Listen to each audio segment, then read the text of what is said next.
The Gnostics believed something radical, that the physical world was created by a false god, an entity they called the Demiurge, who either didn't know or didn't care that he wasn't the true divine source. This wasn't the benevolent creator of mainstream religion. This was an arrogant, flawed being who trapped spiritual essence inside material reality, convinced of his own supremacy while completely ignorant of anything beyond his own creation. Fast forward 2,000 years, and we have simulation theory, the idea that our reality might be an advanced computer program running inside some higher dimensional substrate. These seem like completely unrelated concepts, one from ancient mysticism, one from modern physics and computer science. But there's something deeply strange happening when you put them side by side. The parallels are almost too perfect to ignore. Let's start with what the Gnostics actually believed, because most people have a completely wrong idea about Gnosticism, if they've heard of it at all. Gnosticism wasn't one unified religion. It was dozens of different sects scattered across the ancient Mediterranean world, each with their own texts and teachings, but they shared certain core ideas. The most important was this: the material world is a prison, not metaphorically, literally. They taught that fragments of the divine source, what they called pneuma, or spiritual essence, had become trapped inside physical bodies, inside a physical cosmos, by a being who wanted to keep that divine spark for himself. The Demiurge, whose name literally means craftsman or artisan, had fashioned the material universe. But he'd done it badly, imperfectly, because he himself was imperfect. He wasn't evil necessarily, though some Gnostic texts absolutely paint him that way. He was ignorant. He genuinely believed he was the highest god, famously declaring in the Gnostic text called the Apocryphon of John, "I am God, and there is no other God beside me," completely unaware that he was just one emanation from a much higher source. Think about that for a second.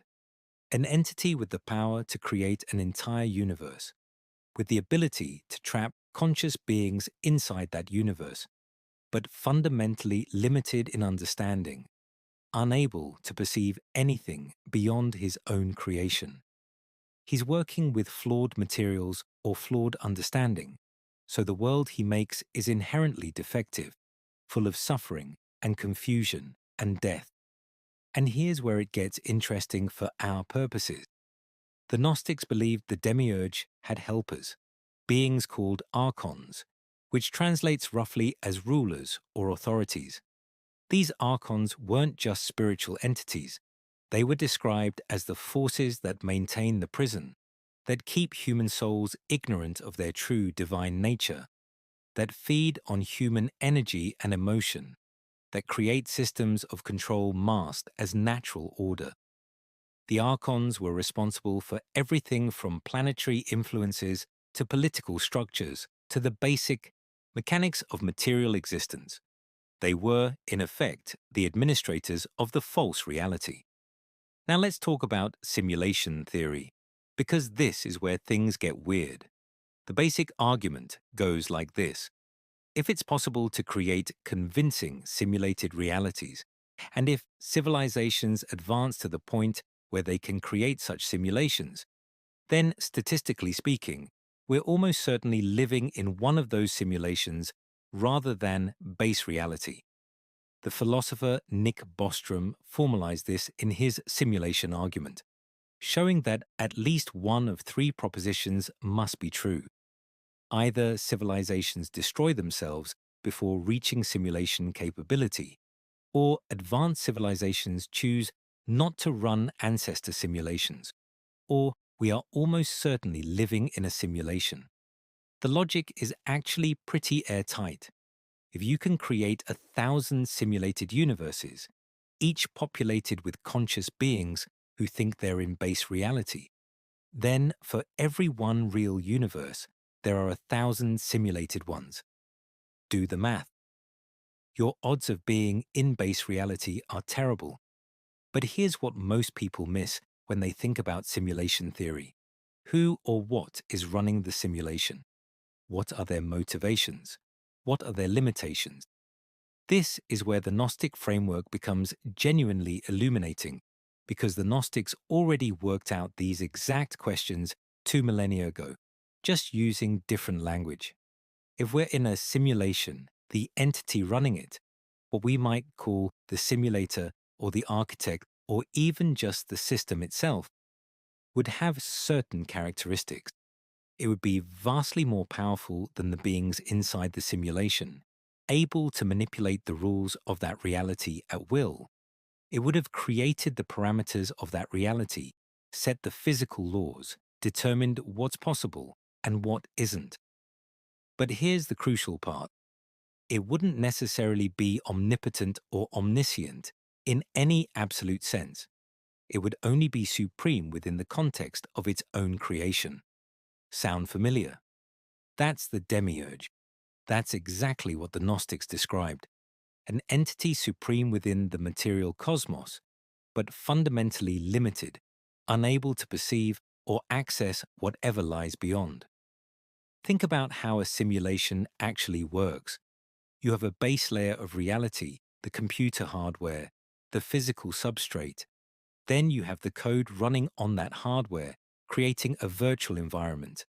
Beings inside that environment, if they're sophisticated enough, might develop science and philosophy. They might try to understand the laws governing their world. But those laws are just the rules programmed into the simulation. They're not discovering fundamental truth. They're discovering the parameters of their prison. And they might even start to worship those parameters as ultimate reality. The Gnostics had a term for this. They called it being drunk on ignorance, being so immersed in the material world that you forget you're not supposed to be there. They described human souls as having amnesia, forgetting their divine origin, accepting the false reality as the only reality.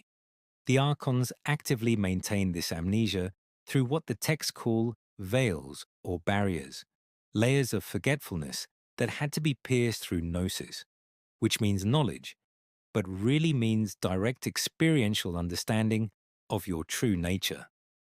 Now let's make this concrete, because I know what you're thinking. This all sounds very abstract and mystical. What does it actually mean for how we live right now? Let's talk about digital reality, the actual screens and networks and virtual spaces where we spend increasing amounts of our lives. Here's where the demiurge metaphor becomes almost uncomfortably relevant. Think about social media platforms. Who designed them? Engineers and programmers and companies. Human beings, but human beings with specific goals and limitations. They created digital environments with certain rules. You can post, but you can't post certain things. You can connect, but in predetermined ways. You can express yourself, but your expression gets filtered through algorithms designed to maximize engagement, which really means maximize the time you spend in the system and the data you generate for the system. These platforms aren't neutral spaces. They're architected realities with built-in constraints and incentives. The people inside them, the users, that's us. We think we're freely interacting, freely choosing, but we're operating within parameters we didn't set and mostly don't understand.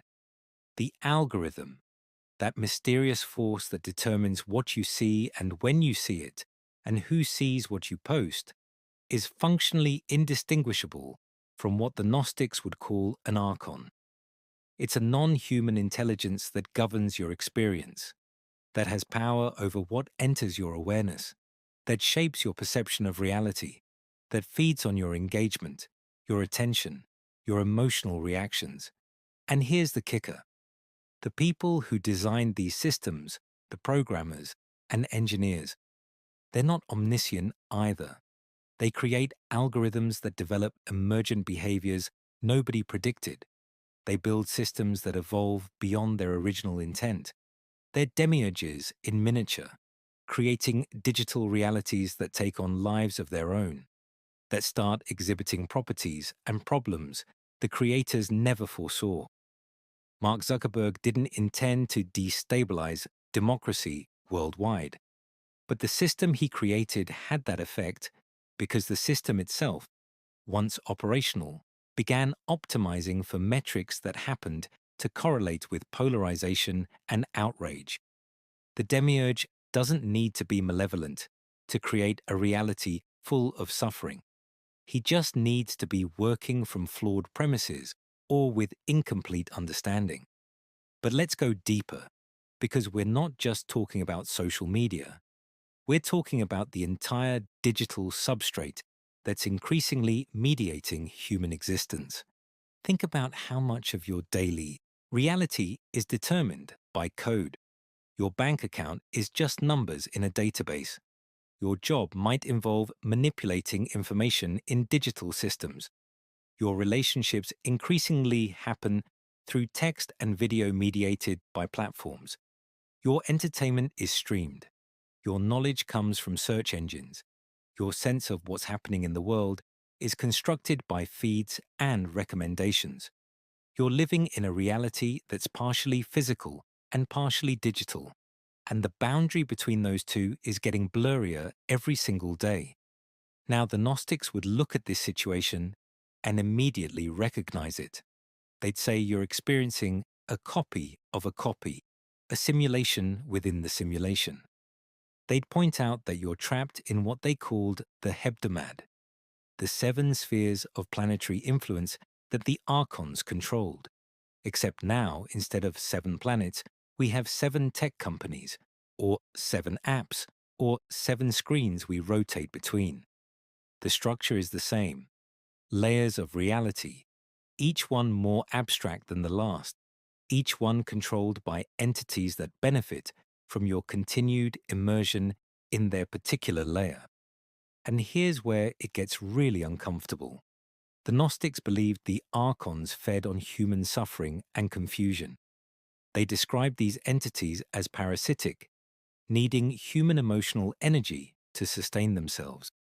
Now, obviously, we're not talking about literal demons here, or maybe we are, but in a different form. But consider this. The algorithms that govern our digital reality are literally designed to harvest human attention and emotion. They optimize for engagement, and engagement means keeping you slightly anxious, slightly outraged, slightly desperate for validation. The system feeds on you. That's not metaphorical.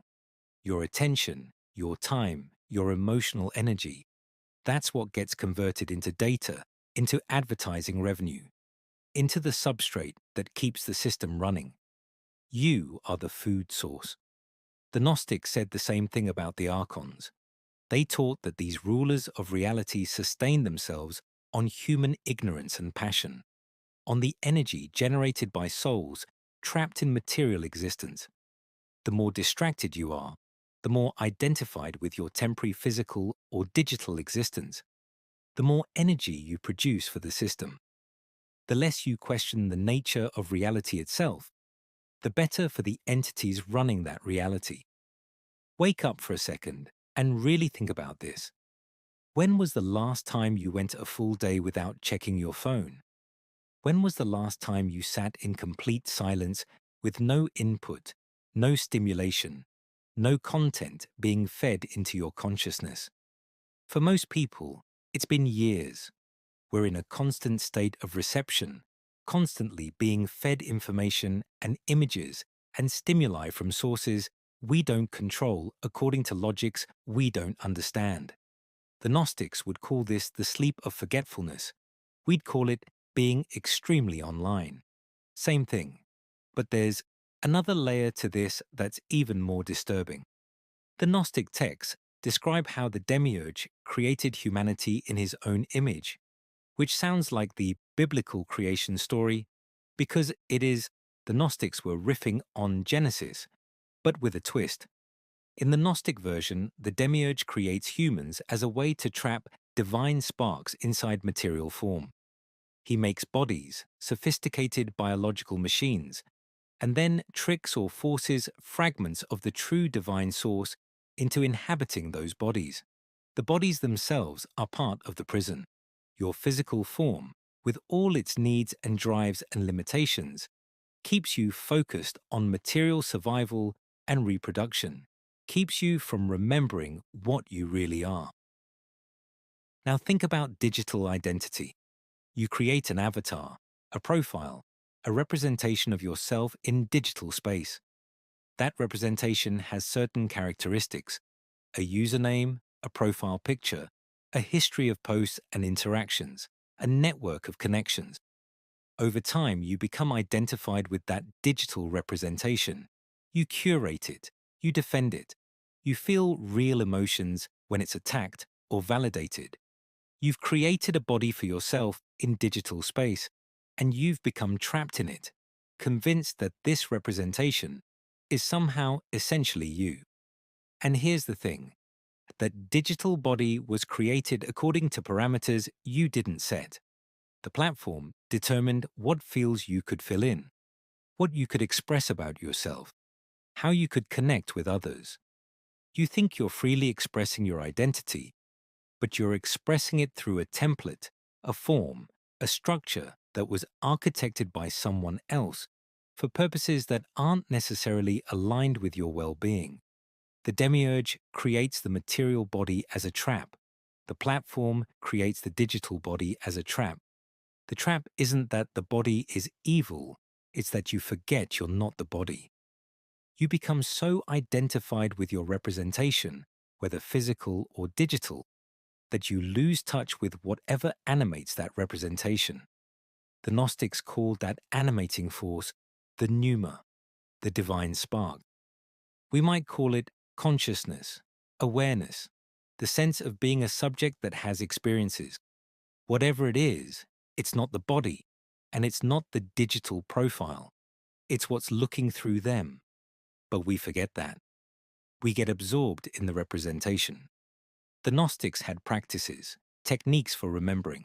They had passwords and formulas, phrases you could speak to the Archons as you ascended through the spheres after death, proving you had gnosis, proving you weren't fooled by the illusion.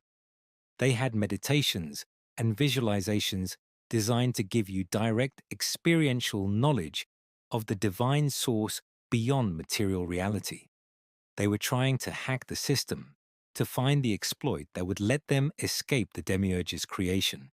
And here we are in the digital age, and guess what? We have hackers. We have people whose entire existence is dedicated to finding exploits in our systems, to understanding the hidden structures beneath the surface level interface, to gaining unauthorized access to deeper levels of reality. The hacker ethos is genuinely Gnostic, even if most hackers have never heard of Gnosticism.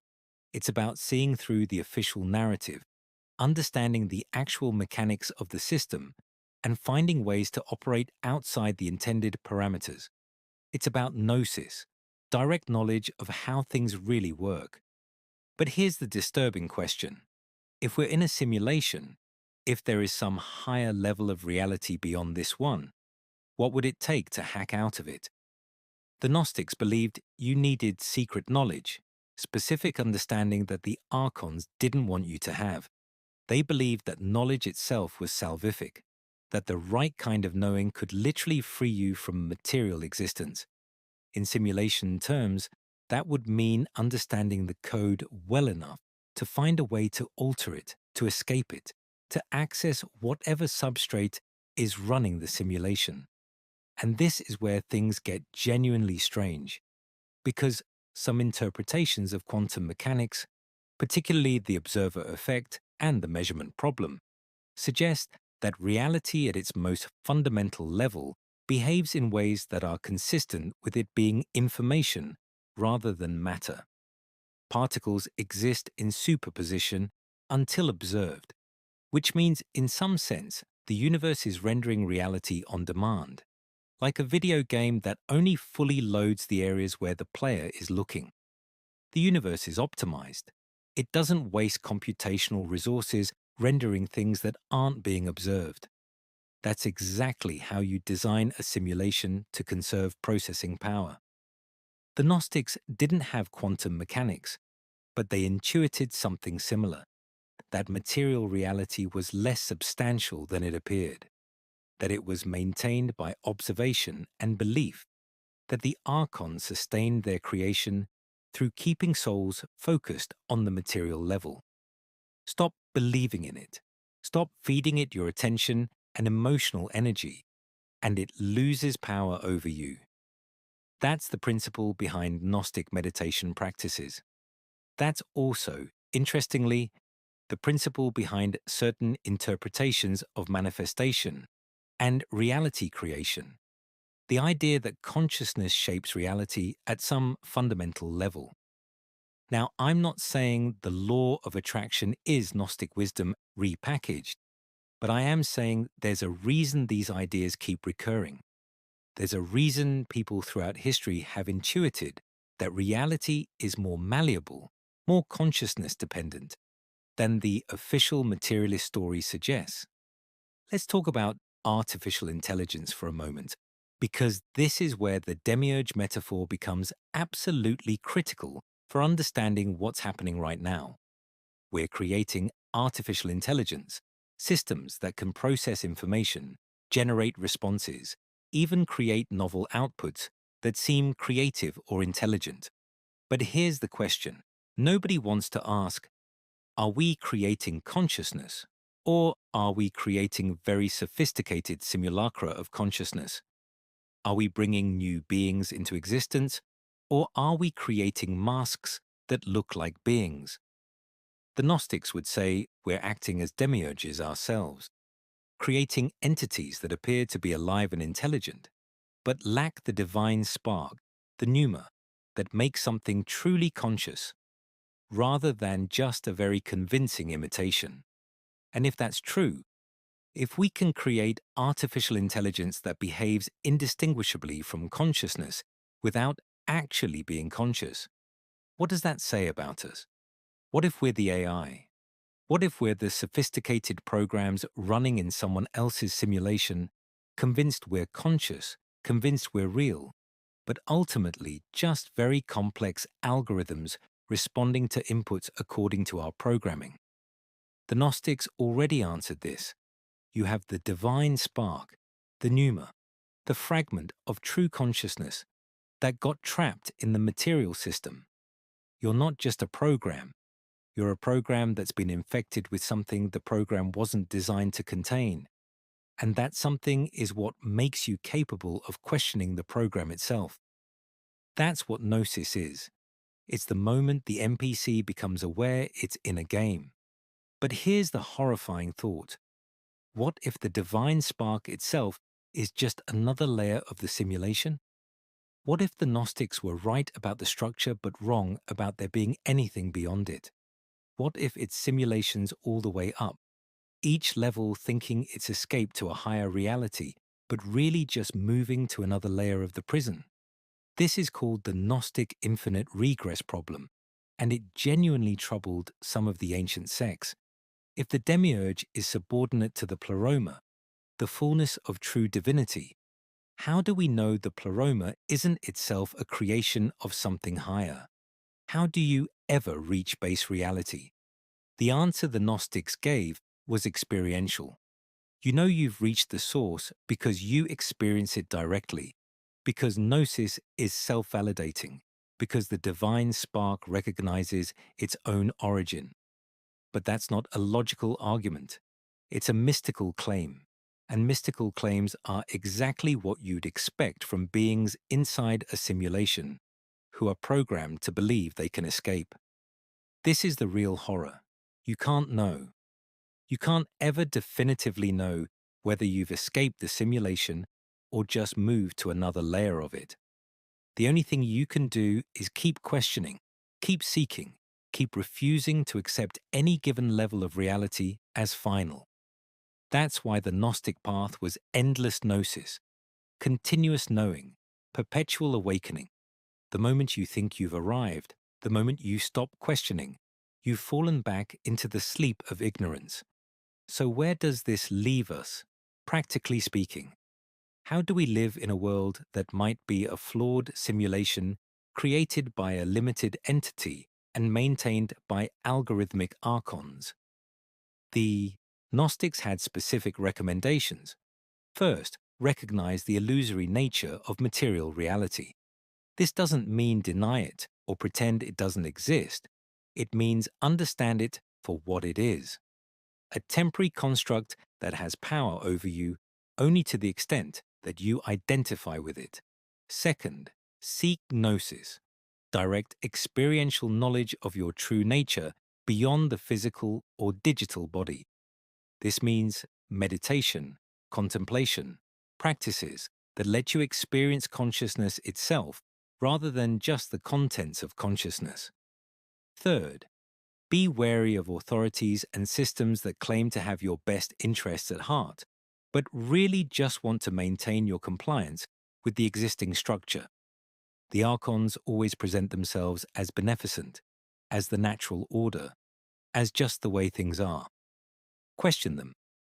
Fourth, find others who are also awakening and support each other. The Gnostics formed communities precisely because waking up from the collective dream is almost impossible alone. Fifth, and this is crucial, don't become bitter or nihilistic about it. Yes, you're in a prison. Yes, the jailer is probably not even aware he's a jailer, but you still have the capacity to seek freedom, and that seeking itself is meaningful. The Gnostics weren't pessimists. They were radical optimists who believed that no matter how sophisticated the trap, the truth could still set you free. Now apply this to digital reality specifically. What does Gnostic practice look like in the age of screens and algorithms? It means being conscious of when you're engaging with mediated reality versus direct experience. It means noticing when you're being manipulated by engagement optimization. It means questioning the narratives fed to you through your feeds. It means cultivating silence and unmediated presence. It means understanding the difference between your digital representation and whatever is doing the representing. It means refusing to let algorithms determine your reality tunnel. It means being deeply skeptical of any system, technological or ideological, that promises fulfillment through continued engagement with itself. That's the Archon's promise. Stay in the system, follow the rules, consume the content, and you'll be happy. The Gnostic response is always the same. The system itself is the problem, and happiness comes from recognizing you're not the system. Here's something I think about a lot. The Gnostics were destroyed. Their texts were burned. Their communities were persecuted out of existence by Orthodox Christianity, which allied with imperial power and became the dominant system. The Gnostic threat wasn't that they were immoral or destructive. It was that they rejected the entire structure of worldly authority. They said the ruler of this world was not to be obeyed, but transcended. That's dangerous to any power structure. And now we have simulation theory emerging from computer science and physics, and it's basically Gnosticism in new language. And there's this interesting question: will it be allowed to flourish, or will it be suppressed? Not through burning books, obviously, but through mockery, marginalization, being dismissed as unserious or solipsistic or whatever, lets people avoid actually engaging with the idea. Because if people really start to question whether consensus reality is actually real, if they stop believing in the ultimate authority of the system, that's dangerous to the system. The Archons can't allow mass awakening. The simulation can't allow too many people to realize it's a simulation, so it protects itself. It makes Gnostic ideas seem crazy or fringe. It keeps people focused on the material level, on getting ahead in the game, rather than questioning why they're playing the game at all. It offers endless distractions, endless content, endless engagement to prevent the silence and stillness that might lead to gnosis. And it's brilliant because it's not a conspiracy, it's emergent behavior. The system doesn't need a mastermind, it just needs to be structured in a way that rewards continued participation and punishes exit. We've built that system digitally. We're trapped in screens, in feeds, in platforms that we voluntarily enter and can't quite bring ourselves to leave. The Gnostics would look at a smartphone and immediately recognize it as an archonic device, a tool for maintaining the prison while appearing to offer freedom and connection. You think you're free because you can choose what to watch and who to follow, but you're exercising freedom within an extremely constrained possibility space that someone else designed. Here's a thought experiment. What if you tried to completely exit digital reality for a month? No screens, no internet, no phone, just material reality, just direct, unmediated experience. Could you do it? Would your life even function? For most people in developed countries, the answer is no. Your job requires digital access. Your relationships are maintained digitally. Your banking, your navigation, your entire interface with modern society is digitally mediated. You can't leave. The system has made itself necessary. That's the perfect prison. Not the one you're forced into, but the one you can't afford to leave. The Gnostics understood this about material existence. You can't just reject your body because you still need it to survive in this reality. The path isn't denial of the material, it's understanding that you're not reducible to it. Similarly, with digital reality, you probably can't completely exit, but you can recognize that you're not your profile. Your feed isn't reality, and the algorithm's suggestions aren't your authentic desires.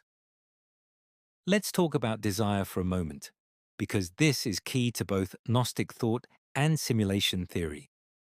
The demiurge keeps souls trapped partially through desire, through making material existence appealing, through offering pleasures and achievements that keep you invested in the game.